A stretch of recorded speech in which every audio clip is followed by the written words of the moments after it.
आप सभी का दो कौड़ी चैनल पर स्वागत है। यह चैनल सेवारत अध्यापकों के लिए प्रारंभ किया गया था। आज हम पृथ्वी की आंतरिक संरचना, जो सामाजिक विषय में भूगोल का विषय है, पर्यावरण में भी इनसे क्वेश्चन प्राथमिक में भी आ सकते हैं।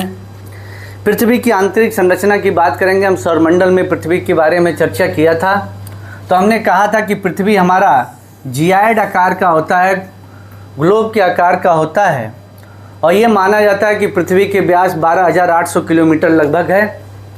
उसकी त्रिज्या लगभग में 6400 किलोमीटर मानी जाती है, और पृथ्वी की जो एक्यूरेट त्रिज्या है वो 6378 किलोमीटर है। अब इस पृथ्वी के हमने एक हिस्से को काट लिया, और ये जो पृथ्वी के ऊपरी परत से लेकर केंद्र पे है, आप समझने की कोशिश ये करिएगा कि जो बाहरी पृथ्वी का ये बाहरी परत जो पाया जाएगा वो आपका कहलाएगा क्या? क्रस्ट। इसके बाद का जो ये परत कहलाएगा वो आपका कहलाएगा क्या? मेंटल। अंदर का केंद्र का कलर क्या कहलाएगा? कोर। क्या कहलाएगा? कोर। तो हमने एक हिस्सा काटा। अब इस चित्र से आप डायग्राम से समझ लेंगे तो आपको आसानी से समझ में आ जाएगा। क्योंकि पृथ्वी के इंटरनल स्ट्रक्चर ऑफ अर्थ पर हमको चर्चा करनी है। पूरे पृथ्वी के जब हम आंतरिक संरचना की बात करेंगे तो 3 भागों में बांटा गया। ये भूकंप की तरंगे आई, ज्वालामुखी आया, या ऐसी तमाम भौगोलिक घटनाएं हुई जिनके फलस्वरूप वैज्ञानिकों ने अध्ययन किया। अध्ययन के फलस्वरूप पृथ्वी के आंतरिक संरचना में विभाजन को 3 भागों में बांटा। पहला भाग है भूपर्पटी, जिसको हम क्रस्ट कहते हैं, जिसकी गहराई 0 से 33 किलोमीटर। दूसरा भाग मेंटल है, जिसे हम सीमा कहते हैं, इसकी गहराई 33 से 2900 किलोमीटर, और 2900 से 6378 किलोमीटर, जिसको हम कोर कहते हैं। तो गहराई पे हमसे बहुत ज़्यादा आपसे क्वेश्चन नहीं क्वेरी किया जाता है। हमें पहले ये समझना होगा कि पृथ्वी को हम 3 भागों में बांटते हैं: भूपर्पटी, क्रस्ट, मेंटल, कोर। अब जब भूपर्पटी को क्रस्ट कहते हैं, इसको सियाल कहते हैं, क्योंकि सिलिका पर एल्युमिनियम की मात्रा अधिक है। अगर हम बात करें क्रस्ट में, तो क्रस्ट में सबसे अधिक मात्रा किसकी होगी? ऑक्सीजन की, फिर सिलिका की, और फिर एल्युमिनियम की। चूँकि ऑक्सीजन का महत्व नहीं है, उसके निर्माण में बहुत मात्रा अधिक है, तो इम्पोर्टेंट क्या है? सियाल। क्रस्ट को हम किस नाम से जानते हैं? सियाल से, क्योंकि सिलिका और एल्युमिनियम की मात्रा अधिक है।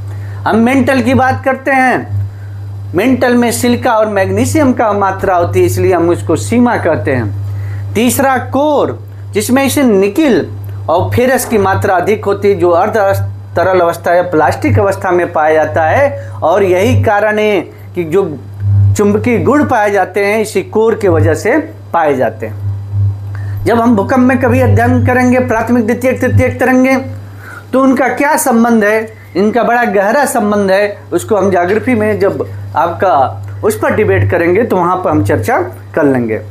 एक सबसे महत्वपूर्ण चीज़ है कि क्रस्ट, मेंटल और कोर के बारे में हमने आपसे चर्चा कर लिया। ये जो आपके लिए सबसे इम्पॉर्टेंट है, लेकिन समय के साथ अन्य चीज़ों को भी हमें समझने की ज़रूरत है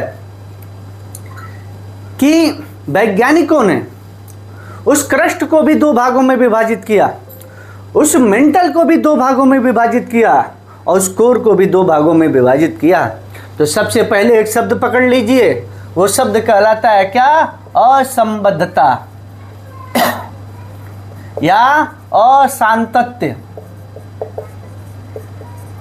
असंबद्धता, संबंध था लेकिन संबंध नहीं है, उसमें अपसर्ग जुड़ा। सांतत्य, लगातार जुड़ाव था लेकिन असांतत्य हो गया, यानी क्या है? उपसर्ग जुड़ा है। तो असंबद्धता, असांतत्य, इसको आप समझने का कोशिश करिएगा। डिस्कंटिन्यूटी,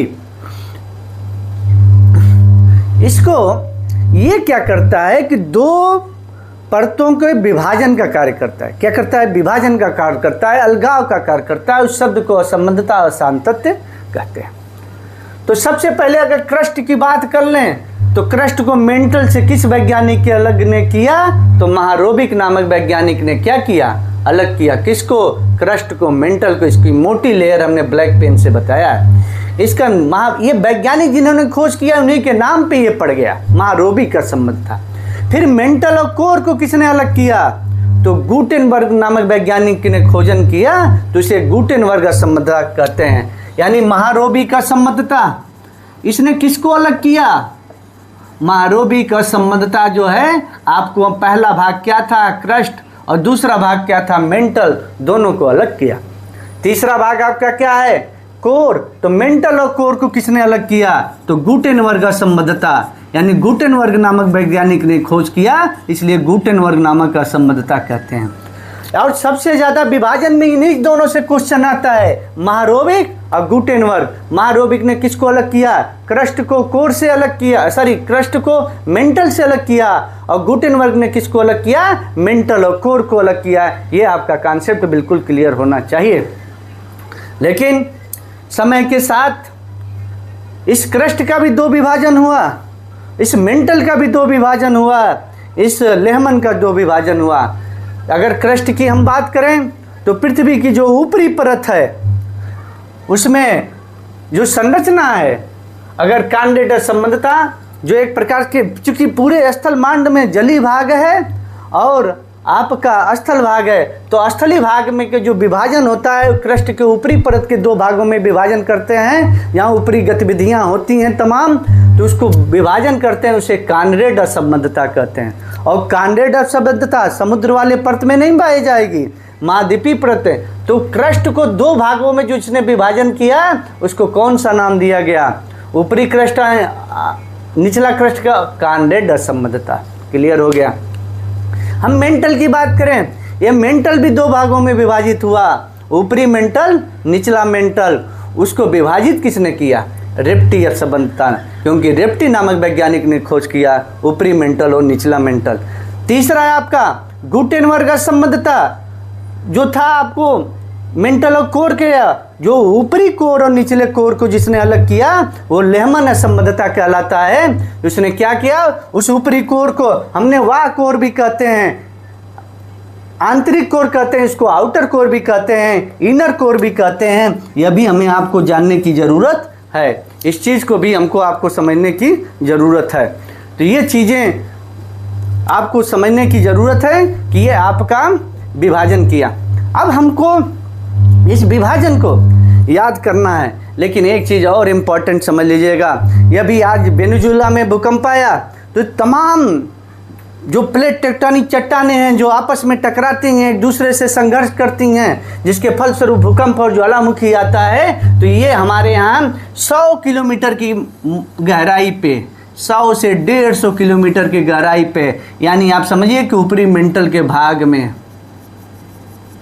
100 से 150 किलोमीटर की गहराई पे एक परत पाई जाती है जो अर्ध ठोस अर्ध तरल अवस्था में होती है। इसको हम बोलते हैं क्या? अस्थनोमंडल, अस्थनोस्फीयर। ये क्या होता है? इसी परत में पृथ्वी की ऊपरी परतें क्या होती हैं? तैरती हैं। अस्थनोमंडल में ये कॉन्सेप्ट भी आपका रहना चाहिए। जरा समझने का कोशिश करिएगा कि अब हमने विभाजन की चर्चा आपसे कर लिया। अब यहाँ सबसे महत्वपूर्ण चीज़ है कि हम उसको याद कैसे रखें। तो सबसे पहले एक शब्द पकड़िएगा कि MRGL। आज कमर दर्द की समस्या बढ़ गई है तो कमर पर लोग जेल लगा रहे हैं। तो यहाँ के से क्या हो गया? कानरेड। और कानरेड ने किसको अलग किया? ऊपरी क्रस्ट और निचले क्रस्ट को। आप एक कलम कापी लेके जब लिखेंगे तो क्या? महारोबिक ने किसको अलग किया? क्रस्ट और मेंटल को। रेप्टी ने किसको अलग किया? ऊपरी मेंटल को और निचले मेंटल को। गुटेनबर्ग ने किसको अलग किया? मेंटल और कोर को। लेहमन ने किसको अलग किया? ऊपरी कोर को और निचले कोर को। तो आपको कमर जेल में आपको ये याद रखना है, भूपरपट्टी, मेंटल और कोर, सियाल, सीमा, नीफे, सियाल, सीमा, नीफे। और आपको कमर पजेल, कैंडिडेट असंबद्धता ने किसको अलग किया? क्रस्ट को दो भागों में बांटा। महारोबिक ने किसको अलग किया? आपके क्रस्ट और मेंटल को। रेप्टिन ने किसको अलग किया? ऊपरी मेंटल, निचला मेंटल को। गुटेनबर्ग ने किसको अलग किया? आपके मेंटल और कोर को। लेमन ने किसको अलग किया? ऊपरी कोर को और आंतरिक कोर को। मैं उम्मीद करता हूं कि इससे 1-2 क्वेश्चन आपके सामाजिक विषय में और इन्वायरमेंट में, पर्यावरण के प्रश्न पेपर में भी आपसे इनसे प्रश्न आ सकते हैं। ये बहुत ही महत्वपूर्ण है। मैं उम्मीद करूंगा आप इसको ज़रूर पसंद आए तो आप इसको लाइक करिएगा। बहुत बहुत धन्यवाद।